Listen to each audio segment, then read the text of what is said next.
Գիտես, ամենամեծ օգուտը էս կյանքում կապ չունի բիզնեսմեն ես, թե մտավորական ես, թե անգործ ես։ Մի հատ պրինցիպ կա օգուտի։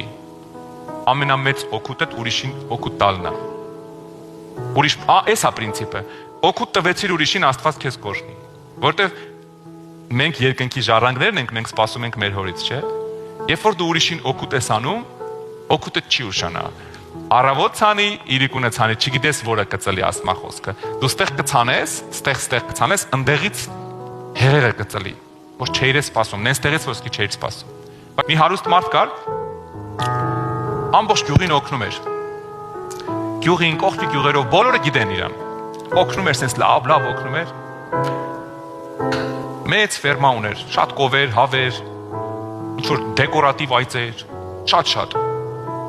շատ դեզեր ուներ խոտի։ Մի օր եկան դեզերը վառեցին, բարի մարդիկ, հա, ճակերտավոր։ Եկան գիշերով դեզը վառեցին, այդ դեզերը ամբողջ այդ ֆերման վառվեց։ 4 կողմով վառվեց, մոխրացավ, բան չէր մնացել։ Գիտեք, իրանք մնացել էր մենակ այդ տունը իրանց, որտեղ ապրում էին։ Նստեցին տան անդամներով որոշեցին այդ տունը վաճառեն, գոնե բանկի պարտքերը տան, որտեղ բանկից էլ ահագին գումար էր վերցած։ Պարտքերը տան մի կերպ ինչ-որ ձևով փորձեն գոյատևեն։ Մեկ էլ հանկարծ իրանց դուռը ծեծեցին։ Դուռը բացվեց, հարևաններից մեկն էր։ Մի հատ կովի հորդ ձեռը բռնած էսպես պարանով։ Ասեց, հիշում ես, որ 2 տարի առաջ են կովը բերեցիր մեր տուն, ասեցիր։ Ար, թող երեխեքը թարմ կաթ ունենան, ձեզ լինի։ Էս են կովի ձակն է, ծնել է, քեզ լինի։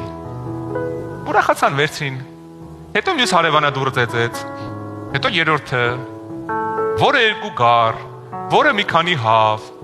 որը նորից հորթիկ, հետո կողի գյուղից,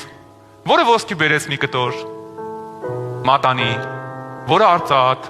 որը գումար բերեց, հետո այն մի կողքի գյուղից։ Բերեցին։ Երբ որ նստած էր նույն ընտանիքը, նույն հաշիվն էր անում, ոնց բանկի պարտ կփակի, պարզվեց ոսկեղենն ու